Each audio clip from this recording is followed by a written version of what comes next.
नमस्कार दोस्तों, स्वागत है आप सबका हमारे YouTube चैनल पे। तो आज मैं आपको सुनाने जा रही हूँ एक कहानी जिसका नाम है आचार्य श्री मधुसूदन सरस्वती जी का श्री कृष्ण प्रेम, जिनके करम कमल वंशी से विभूषित हैं, जिनकी नवीन मेघ की सी आभा है, जिनके पीत वस्त्र हैं अरूढ़ विलंब फल के समान अधरोष्ट हैं, पूर्ण चंद के सुदृढ़ सुंदर मुख और कमल के से नयन हैं। ऐसे भगवान श्री कृष्ण को छोड़कर अन्य किसी भी तत्व को मैं नहीं जानता। ध्यानाभ्यास से मन को स्ववश करके योगीजन यदि किसी विशुद्ध निर्गुण निष्क्रिय परम ज्योतिष को देखते हैं तो वे उसे भले ही देखें। हमारे लिए तो श्री यमुना जी के तट पर जो कृष्ण नाम वाली वह अलौकिक नील ज्योति दौड़ती फिरती है, वही चिरकाल तक लोचनों को चौकाचौंध में डालने वाली हो। श्री मधुसूदन सरस्वती जी अद्वैत वेदांत के महान तत्वज्ञ थे, किंतु भगवान मनमोहन की मोहिनी छटा ने उन पर ऐसा प्रभाव डाला कि फिर वे सदा के लिए उनकी गुणावली पर रीझते ही चले गए। भगवान का स्वरूप ही ऐसा है कि उस पर अमलात्मा विमलात्मा ज्ञानीजन भी मुक्त हो जाते हैं, अर्थात जो लोग ज्ञानी हैं, जिनकी अविद्या की गांठ खुल गई है और जो सदा आत्मा में ही रमण करने वाले हैं, वे भी भगवान की हेतु रहित भक्ति किया करते हैं, क्योंकि भगवान के गुण ही ऐसे मधुर हैं जो सबको अपनी ओर खींच लेते हैं। श्री मधुसूदनाचार्य जी ने गीता की मधुसूदनी टीका के प्रारंभ में मंगलाचरण के रूप में उपर्युक्त श्लोकों द्वारा भगवान श्री कृष्ण का जो स्वरूप चित्रित किया है, उससे उनका श्री कृष्ण प्रेम स्पष्ट झलकता है। ईसा की लगभग 16वीं शताब्दी में बंगाल के फतेहपुर जिले के कोटालपाड़ा ग्राम में प्रमोदन पुरंदर नामक एक विद्वान ब्राह्मण रहते थे। उनके तृतीय पुत्र हुए कमल नयन जी। इन्होंने न्याय के अगाध विद्वान गदाधर भट्ट के साथ नवद्वीप के हरिराम तर्क बागीशा से न्याय शास्त्र का अध्ययन किया। काशी आकर दंडी स्वामी श्री विश्वेश्वराश्रम जी से इन्होंने वेदांत का अध्ययन किया और यहीं संन्यास ग्रहण किया। संन्यास का इनका नाम मधुसूदन सरस्वती पड़ा। स्वामी मधुसूदन सरस्वती को शास्त्रार्थ करने की धुन थी। काशी के बड़े बड़े विद्वानों को अपनी प्रतिभा के बल से हरा देते थे, परंतु जिसे श्री कृष्ण अपनाना चाहते हों उसे माया का यह थोथा प्रलोभन जाल कब तक उलझाए रख सकता है। एक दिन एक वृद्ध दिगंबर परमहंस ने उनसे कहा, स्वामी जी, सिद्धांत की बात करते समय तो आप अपने को असंख्य निर्लिप्त ब्रह्म कहते हैं, पर सच बताइए, क्या विद्वानों को जीतकर आपके मन में गर्व नहीं होता? यदि आप पराजित हो जाएं, तब भी क्या ऐसे ही प्रसन्न रह सकेंगे? यदि आपको घमंड होता है तो ब्राह्मणों को दुखी करने, अपमानित करने का पाप भी होगा। कोई दूसरा होता तो मधुसूदन सरस्वती उसे फटकार देते, परंतु उन संत के वचनों से वे लज्जित हो गए। उनका मुख मलिन हो गया। परमहंस ने कहा, भैया, पुस्तकों के इस थोथे पांडित्य में कुछ रखा नहीं है। ग्रंथों की विद्या और बुद्धि के बल से किसी ने इस माया के दुस्तर जाल को पार नहीं किया है। प्रतिष्ठा तो देह की होती है और देह नश्वर है। यश तथा मान बढ़ाई की इच्छा भी एक प्रकार का शरीर का मोह ही है। तुम श्री कृष्ण की शरण लो, उपासना करके हृदय से इस गर्व के मैल को दूर कर दो। सच्चा आनंद तो तुम्हें आनंद कंद श्री वृंदावन चंद के चरणों में ही मिलेगा। स्वामी जी ने उन महात्मा के चरण पकड़ लिए। दयालु संत ने श्री कृष्ण मंत्र देकर उपासना तथा ध्यान की विधि बताई और चले गए। मधुसूदन सरस्वती ने 3 महीने तक उपासना की। जब उनको इस अवधि में कुछ लाभ न जान पड़ा तब काशी छोड़कर एक घूमने निकल पड़े। कपिलधारा के पास वही संत इन्हें फिर मिले। उन्होंने कहा, स्वामी जी, लोग तो भगवत प्राप्ति के लिए अनेक जन्मों तक साधन भजन और तप करते हैं, फिर भी बड़ी कठिनता से उन्हें भगवान के दर्शन हो पाते हैं, पर आप तो 3 ही महीने में घबरा गए। अब अपनी भूल का स्वामी को पता लगा। एक गुरुदेव के चरणों पर गिर पड़े, काशी लौट कर फिर भजन में लग गए। प्रसन्न होकर श्री श्याम सुंदर ने इन्हें दर्शन दिए। अद्वैत सिद्धि, सिद्धांत बिंदु, वेदांत कल्प पत्रिका, अद्वैत रत्न रक्षण और प्रस्थान भेद के लेखक, इन प्रकांड न्यायिक तथा वेदांत के विद्वान ने भक्ति रसायन गीता की गूढ़ार्थ दीपिका नामक व्याख्या एवं श्रीमद् भागवत की व्याख्या लिखी। ये कहते हैं, यह ठीक है कि अद्वैत ज्ञान के मार्ग पर चलने वाले मुमुक्षु मेरी उपासना करते हैं। यह भी ठीक है कि आत्म तत्व का ज्ञान प्राप्त करके मैं स्वयं स्वराज्य के सिंहासन पर आरूढ़ हो चुका हूँ, किंतु क्या करूँ, एक कोई गोप कुमारियों का प्रेमी शठ है। उसी हरि ने बलपूर्वक मुझे अपना दास बना लिया है।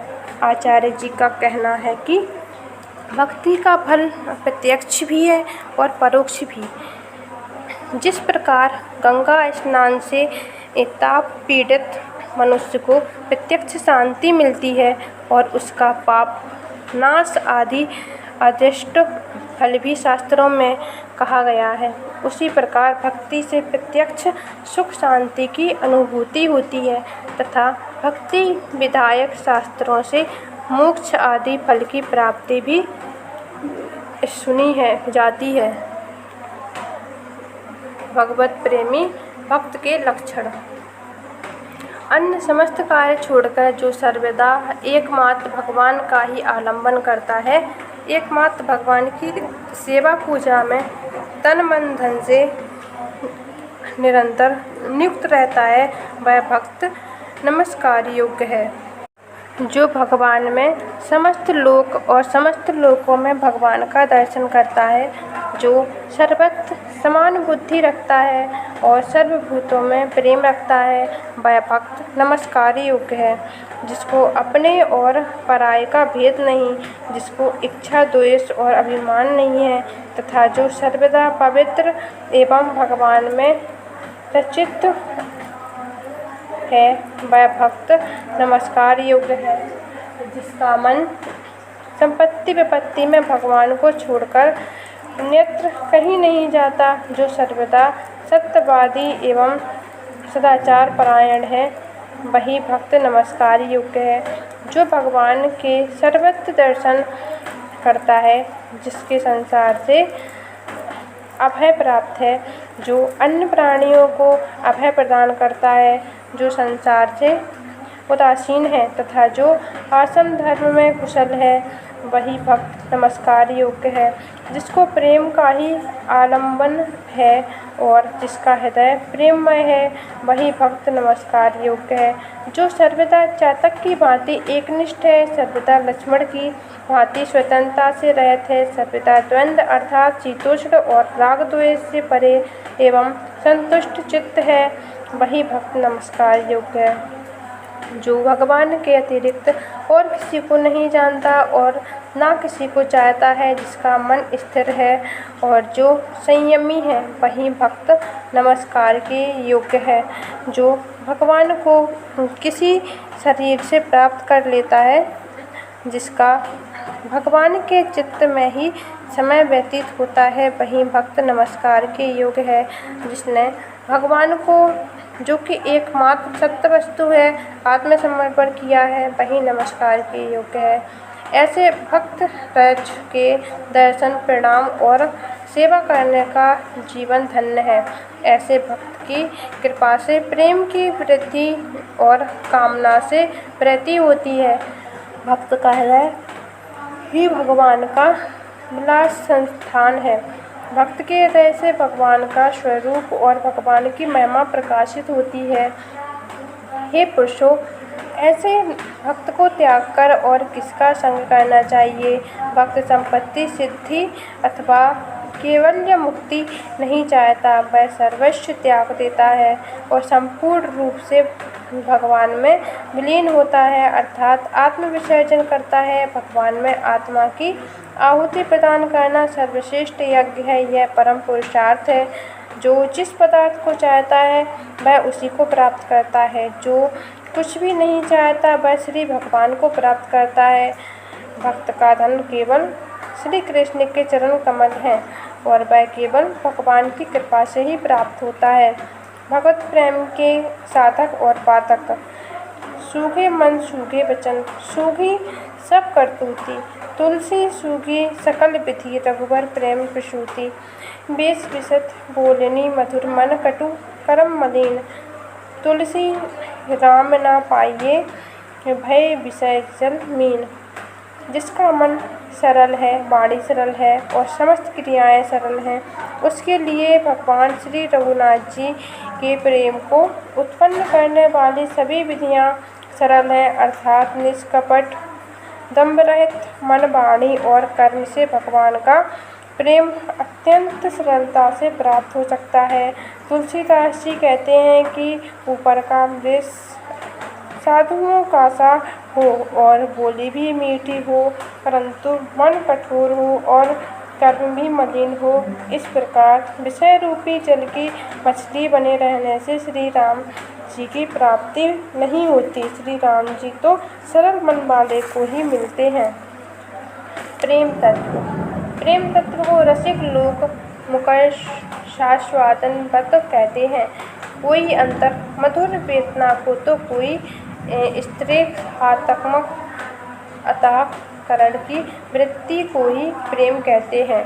यद्यपि वधू आदि में राग, याग आदि में श्रद्धा, गुरु आदि में भक्ति तथा सुखादि की इच्छा, ये सभी प्रेम के ही रूप हैं। तथापि सुख मात्र का अनुवर्तन करने वाली अंतःकरण की सात्विक की वृत्ति ही प्रेम है। यह प्राप्त, अप्राप्त और नष्ट में भी रहती है। इच्छा नष्ट और प्राप्त में नहीं होती। प्रेम रसज्ञ लोग रसस्वरूप परमात्मा को ही प्रेम कहते हैं। इसलिए द्रवीभूत अंतःकरण पर अभिव्यक्त रसस्वरूप परमात्मा ही प्रेम के रूप में प्रकट होता है। अतएव आचार्यों ने कहा है, अस्पष्ट दुख निरूपम सुख संवित स्वरूप परमात्मा ही प्रेम है। यह भी कहा गया है। प्रेमियों का कहना है कि चित्त लक्षा लाह के समान कठोर द्रव है। वह तापक द्रव के योग से कोमल या द्रवीभूत होता है। जैसे द्रवीभूत लक्षा में निक्षिप्त हिंगल, हरिद्रा आदि रंग स्थायी भाव को प्राप्त होता है, वैसे ही द्रवीभूत अंतःकरण अभिव्यक्त भगवान ही भक्ति कहे जाते हैं। भगवान के गुणगण श्रवण से चरित्र नायक पूर्णतम प्रभु का स्वरूप प्रकट होता है। पुनश्च उनके प्रति स्नेह आदि प्रादुर्भाव होता है। स्नेह आदि से चित्त में दृढ़ता होती है। स्नेहास्पद पदार्थ के दर्शन से उसमें संस्कार उत्पन्न होता है। अतएव पुनः पुनः उसका स्मरण होता है। उपलक्षणीय वस्तु के संस्कार नहीं होते। इसका कारण यही है कि राग के आस्पद या द्वेष के आस्पद पदार्थ को ग्रहण करता हुआ चित्त रागादि से द्रवीभूत हुआ है, इसलिए उसके संस्कार हो जाते हैं। उपलक्षणीय तत्व के ग्रहण समय में चित्त द्रवीभूत नहीं होता, क्योंकि वह तापक भाव नहीं है। प्रेमी कहते हैं कि भगवान के उत्कट स्नेह से चित्त को इतना दृढ़ करें कि वह गंगाजल के समान निर्मल, कोमल तथा द्रवीभूत हो जाए, फिर उसमें भगवान का स्थायी रूप से प्राकट्य होता है। अर्थात भगवान के गुणों के श्रवण से भगवान में द्रवीभूत चित्त की व्यक्तियों का ऐसा प्रवाह चलता है जैसे कोमल निर्मल दिव्यभूत गंगा जल का प्रवाह समुद्र की ओर चलता है। जिस समय दिव्यभूत चित्त में पूर्णतम पुरुषोत्तम प्रभु का प्राकट्य होता है उस समय ही स्थिर भक्ति कही जाती है। जैसे लक्षा के कठोर रहने पर उसमें रंग स्थिर नहीं होता, लाख की टिकिया पर मोहर का अक्षर अंकित करने के लिए भी अग्नि संबंध से उसे कुछ कोमल किया जाता है, क्योंकि कठोर लाख पर मोहर के अक्षर अंकित नहीं होते। वैसे ही कठोर आदृत चित्त पर भगवान का स्वरूप, चरित्र, गुण तथा अन्याय सदुपदेश अंकित नहीं होते, परंतु गंगाजल के समान कोमल दिव्यभूत अंतःकरण में भगवान का प्राकट्य होने से फिर भगवान भी निकलने में समर्थ नहीं होते। जैसे लक्षा के साथ एकदम मिला हुआ रंग उसमें से निकलने में समर्थ नहीं होता, लाख चाहे तो भी रंग से युक्त नहीं हो सकती, वैसे ही यदि भगवान चाहे तो भी भक्त के दिव्यभूत चित्त से निकल नहीं सकते। भक्त भी यदि चाहे तो भी वह भगवान से वियुक्त नहीं हो सकता। भगवान को अपने अंतःकरण से निकाला नहीं जा सकता, अर्थात जिसके हृदय की प्रणय रचना से बंधे हुए भगवान अपने को ना छुड़ा सके, वही प्रधान भक्त है। कितने स्थलों में भक्त भगवान से कहते हैं कि यदि आप हमारे हृदय से निकल जाएं तो हम देखें आपकी सर्वज्ञता, सर्वशक्तिमता, अनंत कोटि ब्राह्मण नायकता। कहीं कहीं भक्त भी हृदय से भगवान को निकालना चाहते हैं, भगवान में दोषानुसंधान करते हैं, परंतु असफल होते हैं। अतएव कुछ लोग दृढ़ता को ही प्रेम कहते हैं। यदि दृढ़ता अपेक्षिता आवश्यक है, तथापि प्रेम का स्वरूप दृढ़ता नहीं है। प्रेम का निजी रूप तो रस स्वरूप परमात्मा ही है। अतएव आचार्यों ने उसे निरूपम सुख संबीर दुख बतलाया है। जिस तरह सच्चिदानंद ब्रह्म विश्व का कारण है, अतएव उसके संदर्भ चिदंश की सर्वत्र अनुवृत्ति दिखाई देती है। घटासन पटासन इत्यादि रूप से सदृश शेष घटादि प्रपंच में सत की व्याप्ति है, वैसे ही आनंदाध्यव फलित मानी भूतानि के अनुसार आनंद रस से भी संपूर्ण विश्व उत्पन्न होता है। अतएव सर्वत्र उसकी अनुवृत्ति या व्याप्ति होनी चाहिए। इसलिए हर एक जंतु में, प्रत्येक परमाणु में आनंद रस या रस स्वरूप भूत प्रेम की व्याप्ति है। बिना प्रेम या रस के एक दूसरे से मिलना नहीं हो सकता। पुत्र कलत्र मित्र आदि का मिलना भी रस या स्नेह से है, परंतु पक्षियों में पिता माता पुत्र, पुत्र वधू में प्रीति स्नेह होता है कि बहुना एक परमाणु का दूसरे परमाणु से मिलना भी बिना स्नेह के नहीं हो सकता। इस तरह प्रेम तत्व आनंद या रस स्वरूप होने से विश्व का कारण है, इसलिए उसकी व्याप्ति है। वह सर्वत्र और सबके पास है। उसका दुरुपयोग करने से, अर्थात केवल सांसारिक वस्तुओं में ही प्रेम करने से दुख होता है। भगवान में उसका संबंध जोड़ते ही सारा विश्व आनंदमय मंगलमय हो जाता है।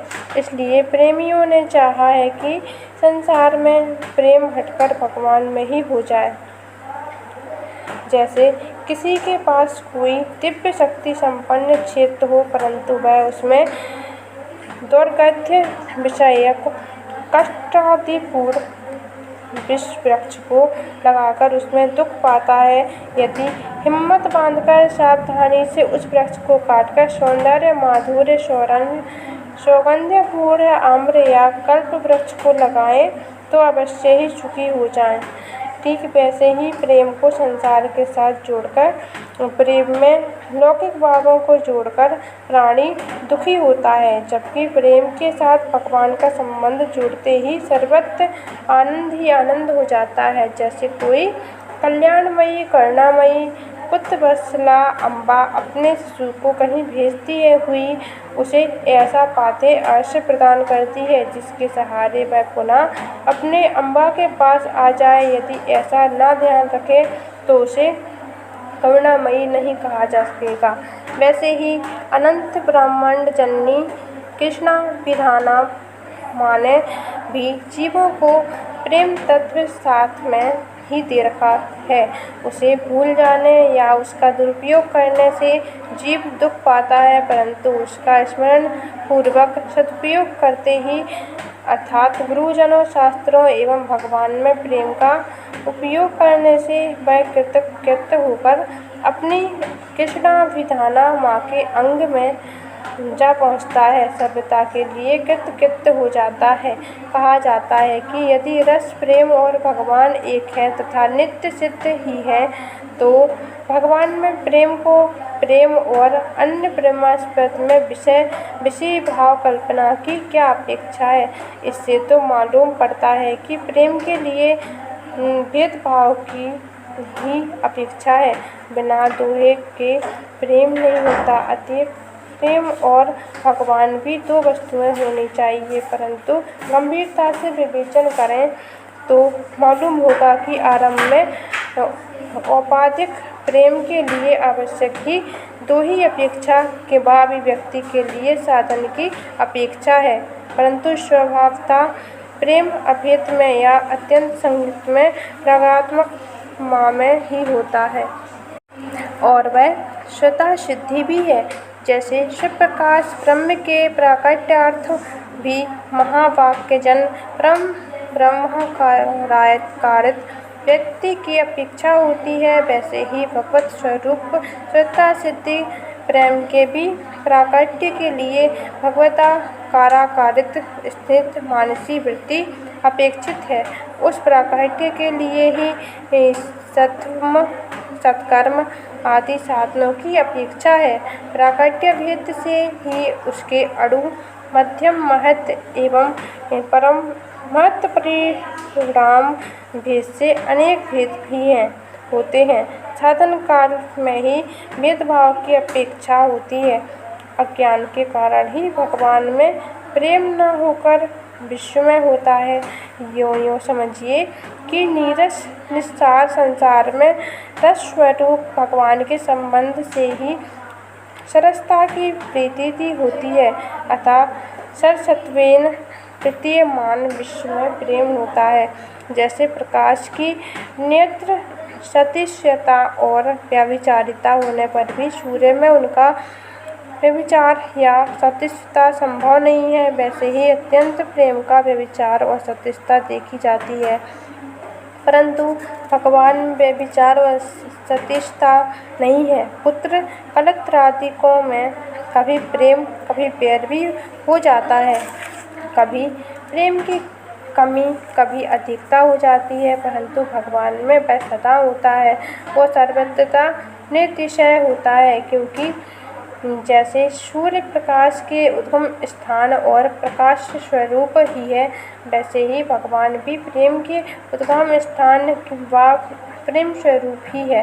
कहा जाता है कि भगवान में प्रेम प्रत्यक्ष नहीं है, फिर भगवान में अविचारी और निरतिशय प्रेम या उसमें प्रेम स्वरूप कैसे माना जाए, परंतु यह कहना ठीक नहीं है, क्योंकि भगवान सर्वप्रकाशक अखंड बोध रूप से प्रत्यागात्मा रूप से प्रसिद्ध है, अतएव उसमें प्रेम भी प्रसिद्ध है। केवल अनिर्वचनीय आवरण मिटाने के लिए ही कुछ प्रत्यत्नों की अपेक्षा है। विज्ञान से सारी वस्तुओं का व्यवहार होता है। संपूर्ण वस्तु संपूर्ण व्यवहार बोध से ही प्रकाशित होती है, फिर बोध में क्या संदेह। जगत प्रकाशक रामू जैसे दर्पण दर्शन के पश्चात तदंतर अंतर्गत प्रतिबिंब दिखाई देता है, वैसे ही बोधमान के पश्चात ही विश्व या उसकी वस्तुएं प्रकाशित होती हैं। तमेव अनुष्ठुमाति सर्वम तस्य भाषा सर्वमिंदं विभाति। जैसे तरंग व्यामोह से ही कह सकते हैं कि जल कहाँ है, जो कुछ है मैं ही हूँ। वैसे ही जीव व्यामोह से ही कह सकता है कि भगवान कहाँ है, जो कुछ भी है मैं ही हूँ। जैसे तरंग के भीतर बाहर मध्य में की बहुना तरंग का अस्तित्व ही जल पर निर्भर है, वैसे ही संपूर्ण जगत में विशेषतः जीव में उसके भीतर बाहर मध्य में सर्वत्र भगवान ही है। वस्तुतः संपूर्ण विश्व या जीव भगवान की सत्ता से ही सत्ता वाले हैं, उनका पृथक अस्तित्व ही नहीं है। ये प्राणी का अपने प्राणों में सुख में, अपनी आत्मा में स्वाभाविक प्रेम होता है। भगवान तो प्राणों के प्राण, सुख के सुख और जीवों के भी जीवन है, फिर उनमें प्रेम स्वाभाविक क्यों ना हो।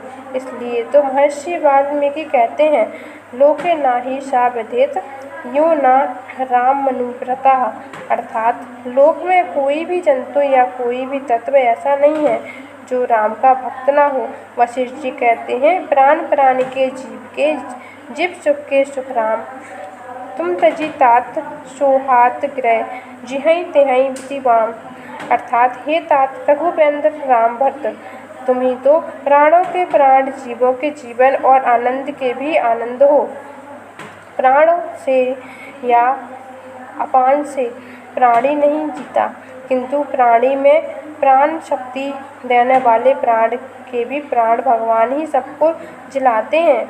फिर तुमको छोड़कर जगत किसे अच्छा लगे। इस दृष्टि से रावणादि भी राम के भक्त ही हैं। भला अपनी सत्ता का कौन विरोधी होगा। नास्तिक भी अपनी और अपने सिद्धांत की सत्ता का बाध्य या अफलाफ नहीं चाहता या करता।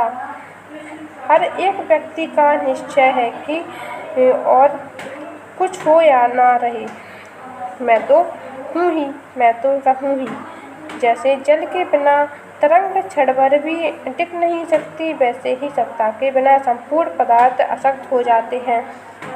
सत चित आनंद रस स्वरूप भगवान के बिना सब निष्फूर्ति नीरस निरानंद किम पहुना अचत हो जाते हैं। उनके युग से आध्यात्मिक संबंध से ही ये संपूर्ति मत्ता, सरसता, सानंदता और अस्तित्व सिद्ध होता है। अतः उनका अमंगलमय वियोग किसे सह होगा।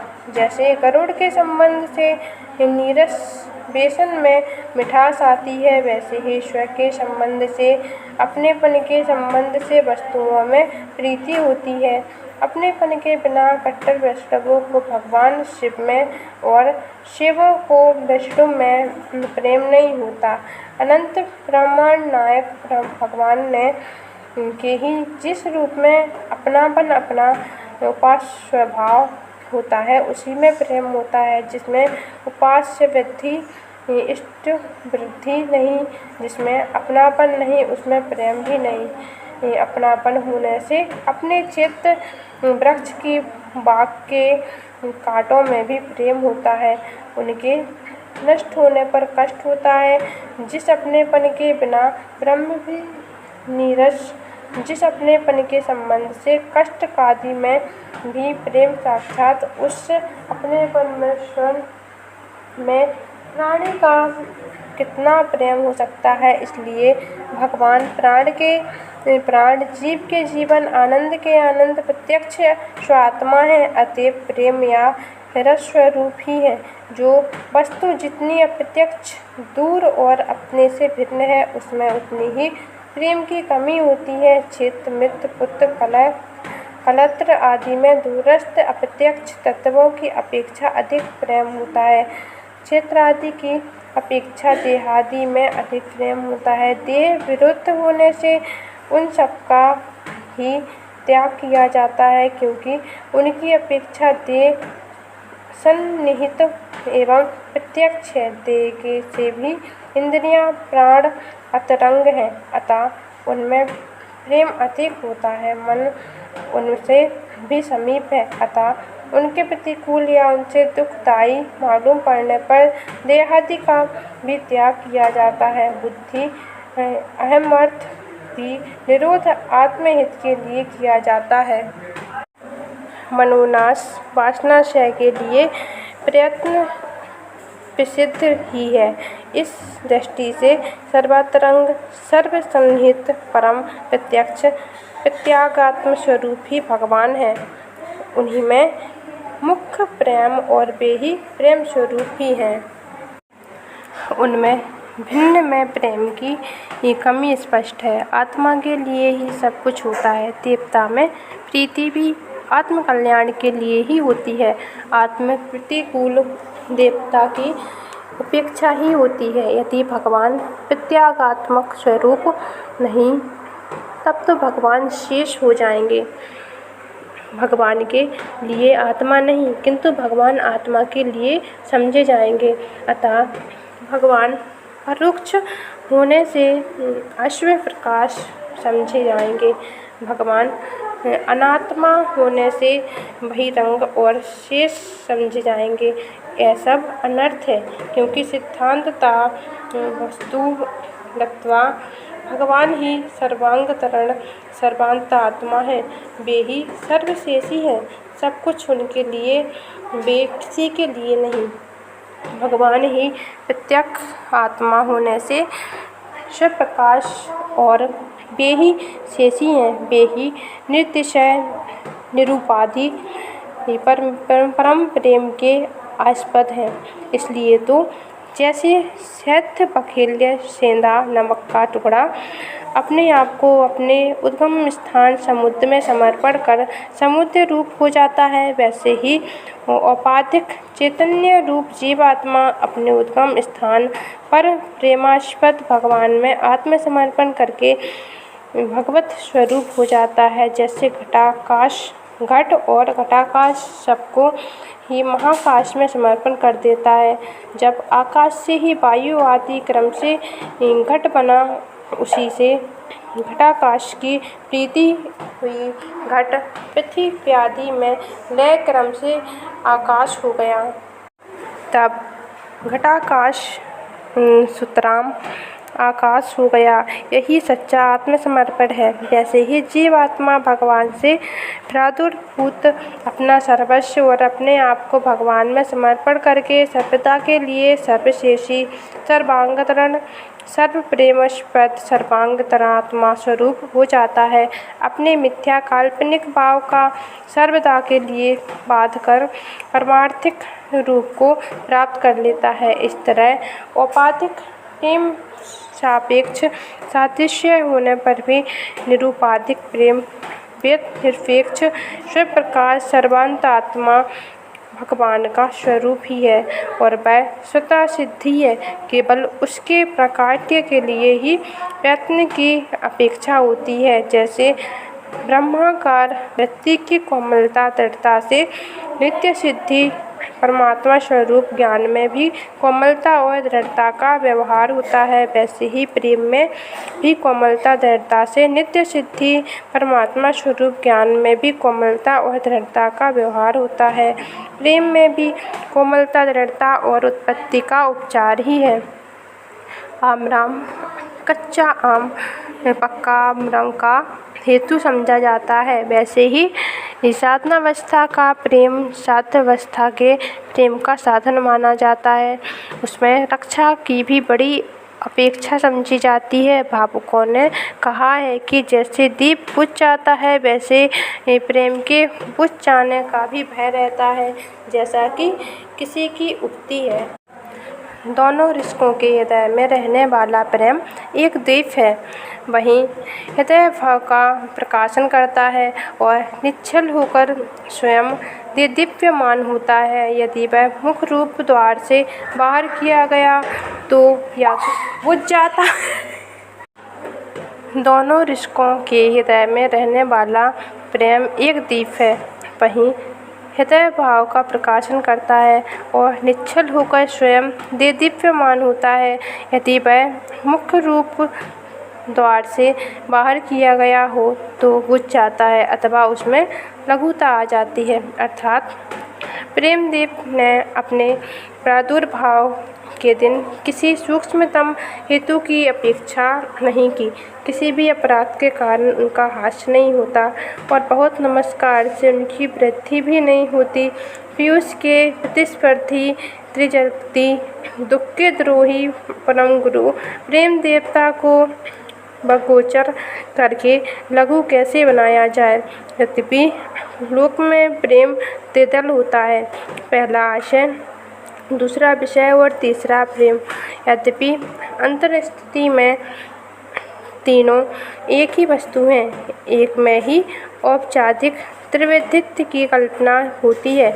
जैसे जल और तरंग में वास्तविक भेद न होने पर भी काल्पनिक भेद को लेकर व्यवहार होता है। श्री भगवान की आह्लादनी शक्ति रूपा श्री जनकनंदिनी तो इतनी अंतरंग हैं जैसे अमृत में माधुर्य परमानंद सुधा सिंधु भगवान में माधुर्य सर्वस्व ही उनकी आह्लादनी शक्ति है।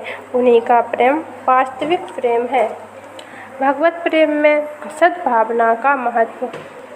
केवल किसी बात के सुनने से ही उतना लाभ नहीं होता जितना सुनने के अनुसार अनुष्ठान करने से। शास्त्रों में एक जगह चारों युगों का लक्षण करते हुए लिखा है कि कलयुग नहीं अपितु उचित कार्य का ज्ञान हो जाने पर भी सोए पड़े रहना और उसके लिए उचित प्रयत्न न करना कलयुग है। इसी प्रकार उस कार्य को करने के लिए आलस्य त्यागना द्वापर कार्य में उद्यत होना त्रेता तथा उसमें संलग्न होकर उसे संपादन करने लग जाना सतयुग है। इसके लिए सबसे बड़ी आवश्यकता है सद्भावना। भावना अच्छी होने पर प्राणी के कल्याण में कोई बाधा नहीं होती, इसलिए उत्तम भावना बननी चाहिए। साथ ही अपने ज्ञान और कर्म को भी शुद्ध करना चाहिए। सिद्धांत तो यह है कि ज्ञान एवं कर्म भी भावना का ही अनुसरण करते हैं, अतः प्रधानता भावना की ही है। साधनावस्था में चित्त की शुद्धि अत्यंत अपेक्षित होती है और चित्त शुद्धि ही भगवान के पवित्र होने का मूल्य है। चित्त की शुद्धता के लिए योग सूत्र का कारक कहना है। सखी प्राणी में सुखी प्राणी में मैत्री सौहार्द, सुखी दुखी में करुणा कृपा, पुण्यशील में मुदिता हर्ष और अपुण्य पापी में उपेक्षा उदासीनता करने से चित्त की शुद्धि होती है। अर्थात सुख संयुक्त सभी प्राणियों को देखकर ऐसी भावना करें कि ठीक है, मेरे मित्रों को सुख हो रहा है। इस प्रकार मैत्री प्रेम की भावना करने से ईर्ष्या की भावना समाप्त हो जाती है। दुखितों को देखकर किस प्रकार इनका दुख दूर होगा, इस प्रकार कृपा की भावना करनी चाहिए। उपेक्षा अथवा हर्ष नहीं मानना चाहिए।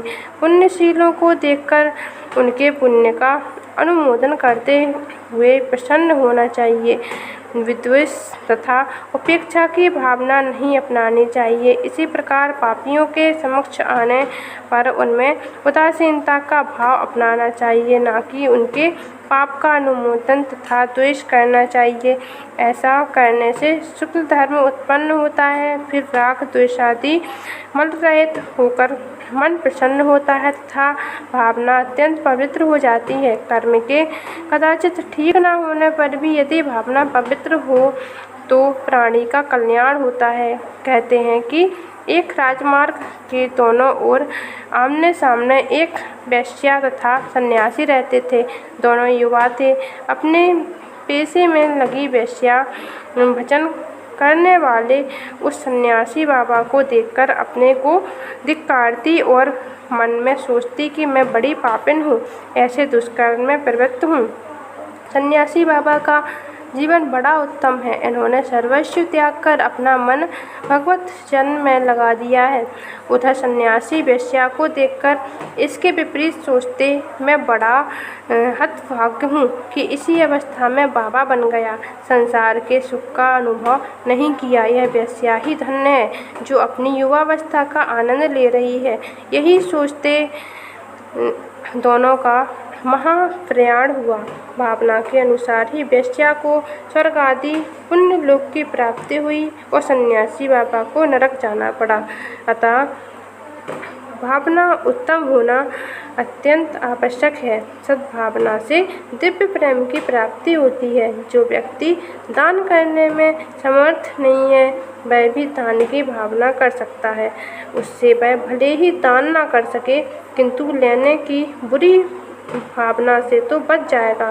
गोस्वामी तुलसीदास जी ने कहा है, अंततः इसका भी अर्थ यही है कि पुण्य की भावना से ही पुण्य हो जाता है और मानसकृत पाप ही होता है। इसका यह तात्पर्य है कि यदि मन से कोई पाप हो जाए तो भी कर्म से उसका आचरण नहीं करना चाहिए जिससे वह वही तब कर नष्ट हो जाए। महाभारतकार ने भी कहा है, यदि मन से पाप हो भी जाए तो उसे कर्म नहीं करना चाहिए क्योंकि मानसिक पाप का फल उसे नहीं होता। यह भावना को ही शुद्ध करने का उपाय है। भावना के दूषित होने पर प्राणी को दूसरे के दुख को दूर करने के लिए स्वयं सुखी होना चाहिए। वह इसलिए विपरीत दूसरे की अधिक दुख हो इसके लिए स्वयं थोड़ा दुख उठाने की भी प्रस्तुत हो जाता है। कहा जाता है कि दरिद्र ब्राह्मण थे, उस पर भी अधिक संतानें हो गईं। शास्त्र की आज्ञा है कि दरिद्र को तप करना चाहिए। वे भी उसी के अनुसार दरिद्र देवी से मुक्ति पाने के लिए तप करने लगे। फलतः उन्हें एक शंख प्राप्त हुआ। शंख में विशेषता थी कि ब्राह्मण देव जितनी वस्तु उससे लेंगे उसकी दूनी उसके पड़ोसी को मिल जाएगी। ब्राह्मण देव की भावना अत्यंत दूषित थी।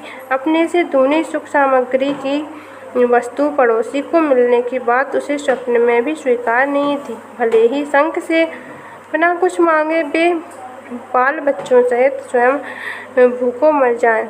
उन्होंने शंख को घर में रख छोड़ा और कभी कुछ नहीं मांगा।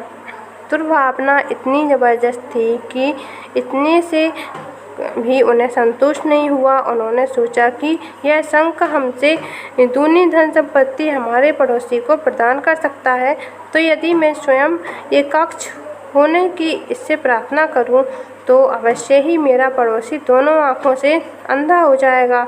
यह दुर्भावना का दुष्परिणाम है जिसके कारण दूसरे को अंधा बनाने के लिए अपने को एकाक्ष होना भी उचित ही प्रतीत होता है। दुर्भावना से प्रेम का सर्वथा लोप हो जाता है और राग द्वेष चरम सीमा को प्राप्त कर लेता है। इसलिए हमारा आप लोगों से कहना है कि सत्संग से देखना चाहिए कि हमारी भावना में कुछ अंतर हुआ या नहीं। यदि हुआ तो हम लोगों का सत्संग सफल हुआ, यदि ना भी हुआ तो कोई चिंता की बात नहीं, प्रयत्न जारी रखना चाहिए। साथ ही भगवान की कृपा का भी भरोसा रखना चाहिए।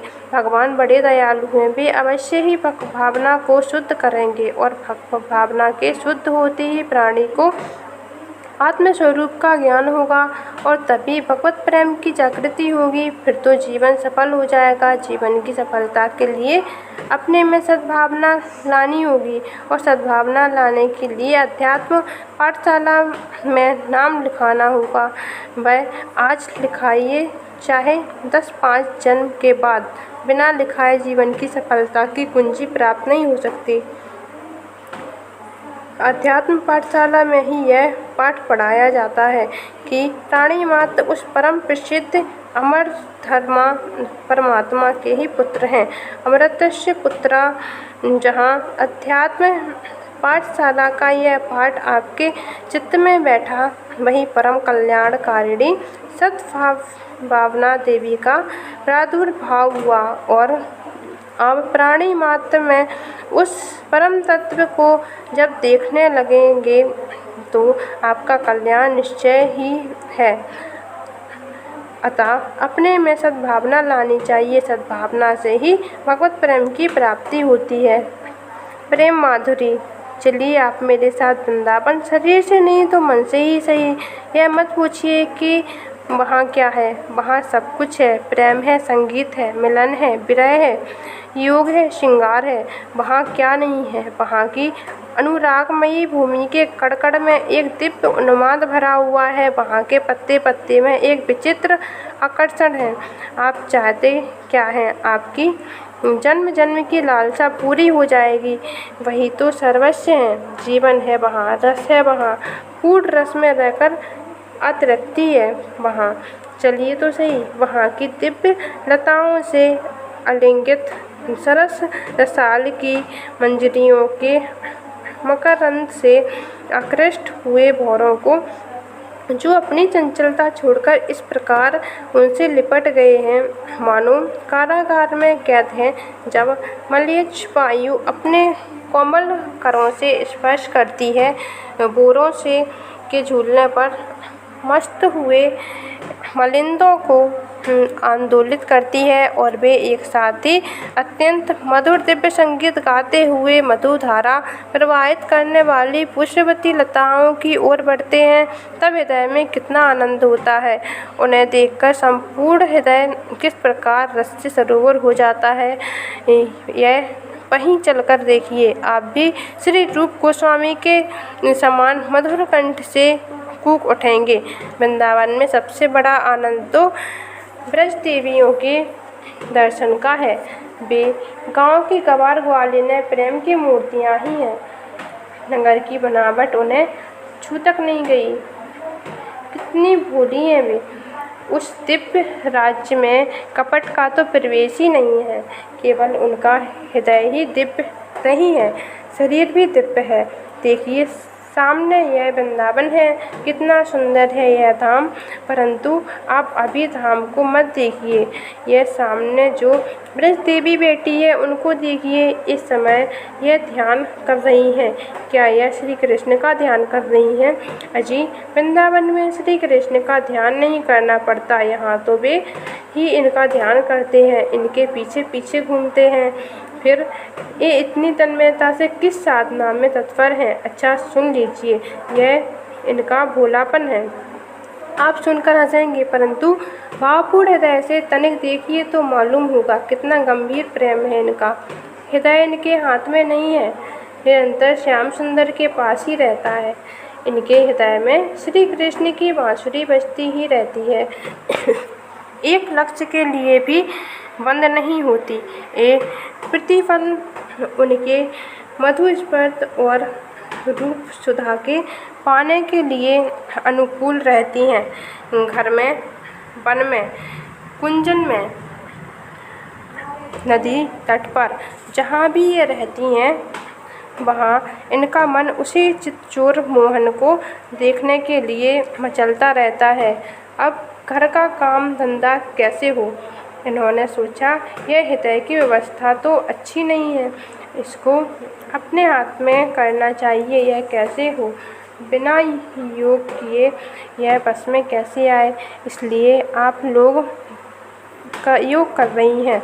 कितना आश्चर्य है। बड़े बड़े मुनिगण प्राणायाम आदि साधनों के द्वारा मन को विषयों से खींचकर जिनमें लगाना चाहते हैं, उन्हीं से मन को हटाकर यह गोपी विषयों में लगाना चाहती हैं। बड़े बड़े योगी जिनको अपने चित्त में तनिक सा भी देखने के लिए ललायत रहते हैं, उन्हीं को यह मुक्त गोपी अपने हृदय से निकाल देना चाहती हैं। श्री रूप गोस्वामी जी ने क्या ही सुंदर कहा है, परंतु क्या इन्हें सफलता मिल सकेगी? ये निर्विंध्य विकल्प समाधि में स्थित हो जाएंगे, अतः अपने मन को बस में करके घर के कामकाज में लगी रह सकेंगी ना, इसकी तो संभावना ही नहीं है। इसका हृदय एक रंग में रंगा जा चुका है, अब इस पर दूसरा रंग चढ़ने वाला नहीं है। ये जो कुछ कर रही हैं वह तो इनके प्रेम का दिव्य उन्माद है।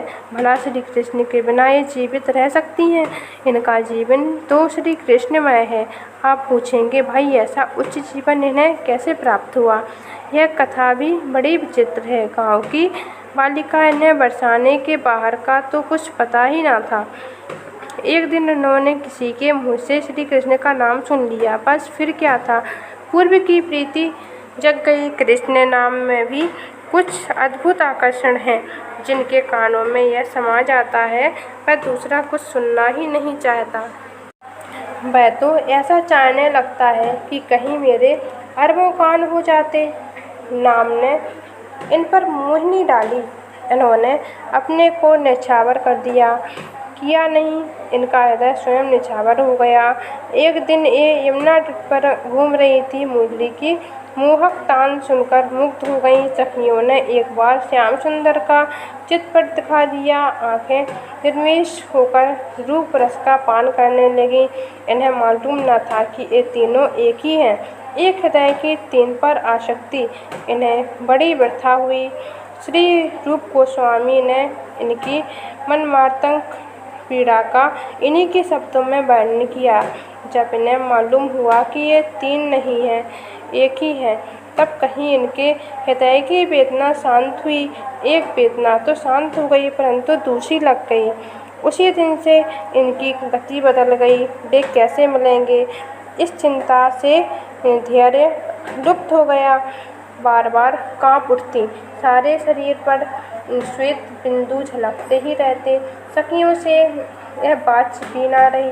उन्होंने एकांत में पूछा, सखी तुम्हें क्या हो गया है? कौन सी ऐसी दुर्लभ वस्तु है जिसके लिए तुम्हें इतनी चिंता हो रही है?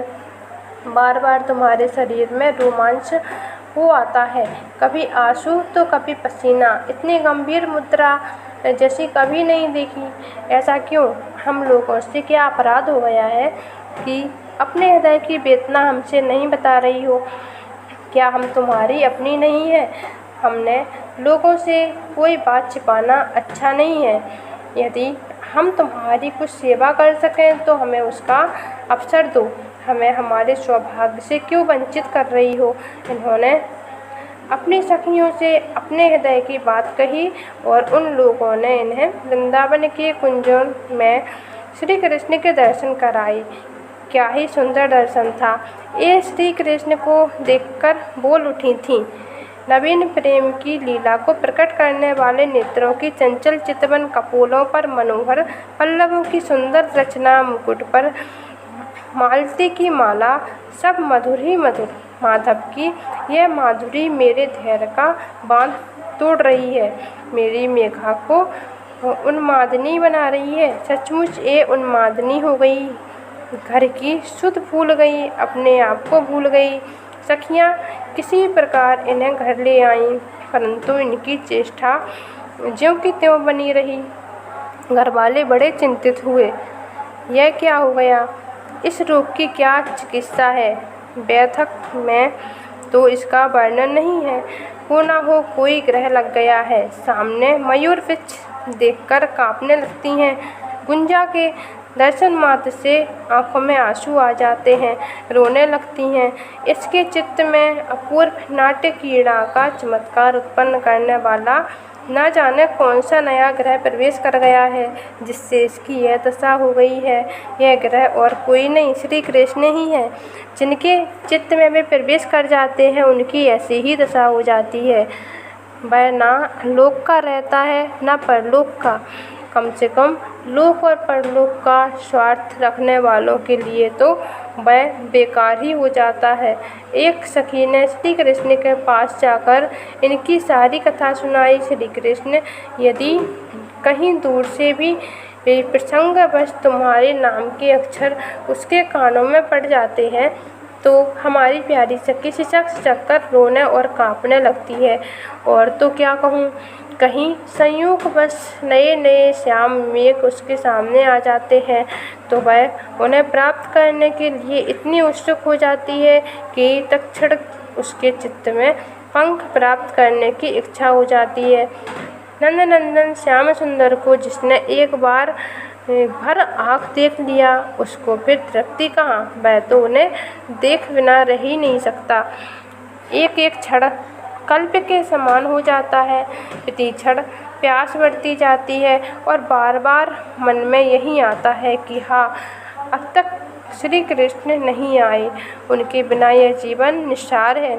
श्री कृष्ण के आने में थोड़ा सा विलम्ब होने पर इन्होंने अपनी सखी से कहा, हे सखी, यदि श्री कृष्ण मेरे लिए निष्ठुर हो गए, वे अब तक नहीं आए, तो इसमें तुम्हारा क्या अपराध है। तुम व्यर्थ उदास मत हो, रो मत, आगे का काम देखो। ऐसा उपाय करो कि इस श्याम वर्ण तमाल वृक्ष के तने में मेरी भुजाएं लिपटी हुई हो और मेरा यह शरीर चिरकाल तक वृंदावन में ही अविचल रूप से रहे। यहाँ इन ब्रज देवी की यह दशा थी।